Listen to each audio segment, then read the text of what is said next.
इस लेक्चर के अंदर हमने जो लोगो मैंने ब्रोशर के अंदर जो हम जिसको फॉलो कर रहे हैं उसके अंदर जो ब्रोशर यूज़ किया हुआ है वो मैंने डाउनलोड किया था फ्री पिक से। फ्री पिक एक बहुत बेहतरीन वेबसाइट है। मैंने आपको pixels.com बताई, अनस्प्लैश बताया, पिक्सीबाई आई थिंक है वो, उसको मैंने बताया आपको, जहाँ से आप डाउनलोड फ्री इमेजेस कर सकते हैं, स्टॉक फुटेजेस को डाउनलोड कर सकते हैं। फ्री पिक जो है यहाँ पे ये ओपन सोर्स चीज़ें यहाँ पे बहुत पड़ी हैं, लोगोस पड़े हैं, दुनिया जहान पड़ी हैं, फ्री में पड़ी हैं। प्रीमियम अगर आप ख़रीदना चाहते हैं इस वेबसाइट से चीज़ों को, वो भी हैं, मगर फ्री में भी काफ़ी चीज़ें पड़ी हैं।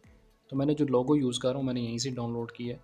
अब मैंने लिखा था इसके ऊपर सर्च बार के ऊपर freepik.com है, सर्च बार पे लिखा टेक्स्ट लोगो, और टेक्स्ट लोगो में नीचे मैं गया, ये यहाँ से मैंने इस लोगो को डाउनलोड किया था। यहाँ से मैंने लाइसेंस में फ्री पे क्लिक किया ताकि मुझे वही चीज़ें शो हों जो फ्री हैं। ये लोगो था इलस्ट्रेटर के अंदर ये बना हुआ है। जब मैंने इस फ़ाइल को ओपन किया तो वो इलस्ट्रेटर में ओपन हुई है। अब इलस्ट्रेटर के आप लेक्चर्स लेंगे तो आप बस ईज़िली इसको एडिट कर सकेंगे। सो मैंने एडिट करके रखा हुआ है, मैं डिस्क्रिप्शन में इसका दे दूँगा। अब जब आप इलस्ट्रेटर को के लेक्चर्स लेंगे तो फिर आप खुद भी यहाँ से डाउनलोड करके एडिट कर सकते हैं। इसमें मैं वो नहीं बताऊँगा क्योंकि वो एक अलग सब्जेक्ट है, ठीक है?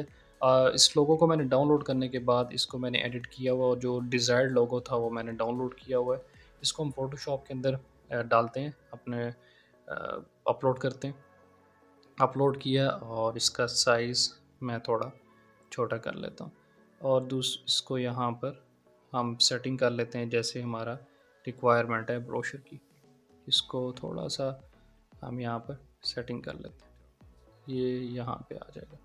अच्छा, एक दूसरी चीज़ का आपने बड़ा ध्यान रखना है कि आपने जो स्पेसेस हैं टॉप से उस स्पेस हमेशा स्पेसेस छोड़नी है। मैंने फर्स्ट ब्रोशर के अंदर अब मुझे अंदाज़ा है, इस वजह से मैंने यहाँ पे इसकी स्पेस जो है वो मुझे अंदाज़ा है इस वजह से मैंने वो रेक्टेंगल नहीं लगाया ग्रीन वाले। अब मैं थोड़ी सी इमेज को इधर कर रहा हूँ राइट साइड पे, क्योंकि जब प्रिंट होता है कोई भी ब्रोशर तो साइड्स कुछ थोड़ी सी एरिया जो होता है वो साइड का प्रिंटिंग के अंदर कवर हो जाता है। तो आपने हमेशा थोड़ा सा एरिया टॉप से, बॉटम से, राइट से, लेफ्ट से छोड़ना है लाज़िम। देखिए मैं ब्रोशर को टॉप पे बिल्कुल भी रख सकता था मगर मैंने नहीं रखा। उसकी वजह क्या है कि ऊपर से जब वो प्रिंटिंग में आएगा तो कट हो जाएगा लोगो। तो हमने राइट साइड से, लेफ्ट साइड से, हर जगह से। अब ये लोगो जो है इस साइड से ही मैंने थोड़ा इधर लेफ्ट करके रखा क्योंकि ये फ़ोल्ड होगा तो लोगो भी बीच में दूसरी साइड पे चला जाएगा। तो ये हमने दूसरी साइड पे नहीं रखा, जिस फेस पे, जिस जगह पे, जिस पोज़ीशन पे लोगो रखना है, ये लाइन का मतलब है कि यहाँ से लोगो फ़ोल्ड होगा, ठीक है? तो जहाँ पे फ़ोल्ड होगा तो उससे ज़रा हमने लेफ़्ट रखना है लोगों को, ठीक है?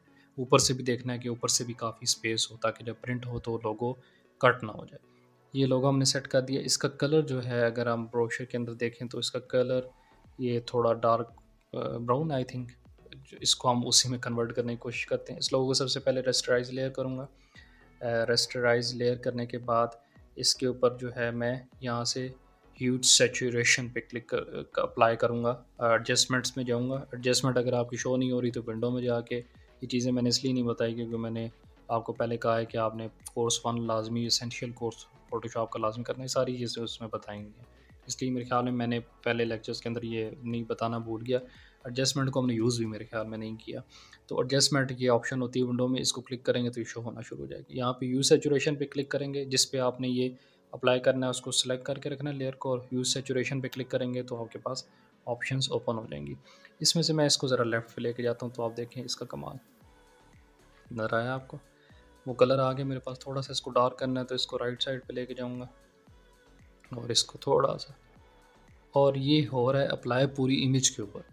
अगर आप सिंगल इमेज पे अप्लाई करना चाहते हैं तो जिस इमेज के ऊपर आप चाहते हैं कि वो अप्लाई हो, सिर्फ लोगो पे अप्लाई करना है तो ये बटन नीचे आ रहा है, इस पे क्लिक कर देंगे तो अब वो सिर्फ लोगो पे अप्लाई हो रहा है, पिछली इमेज को वो नहीं छेड़ा। अब यहाँ तक मेरे ख्याल में हमारे पास ये ठीक है। कलर अब सेट हो गया लोगों का, जो येलो था वो कन्वर्ट हो गया उस कलर में। इसको मज़ीद हम क्या कर सकते हैं कि इस लोगो को सिलेक्ट करेंगे, इफ़ेक्ट्स में जाएंगे, बेवल एंड एम्बॉस, ये सारी चीज़ें हमने उसमें फर्स्ट कोर्स के अंदर पढ़ी हुई हैं। इस पे क्लिक कर दूँगा तो इसके अंदर वो 3D इफ़ेक्ट आ जाएगा, ठीक है? अब हमारा लोगो उस लोगो जैसा हो गया ऑलमोस्ट। बिल्कुल उस जैसा नहीं भी बन रहा तो ठीक है, कलर अच्छा है। हमने यहाँ पे तरीके पढ़ने हैं कुछ थोड़े से जो मैं आपको दिखाना, समझाना चाहता हूँ। मेन मकसद है आपको चीज़ें समझाना। आज के लेक्चर में इतना ही, मिलते हैं आपसे नेक्स्ट लेक्चर में, तब तक के लिए आपसे इजाज़त चाहूँगा। Thank you so much.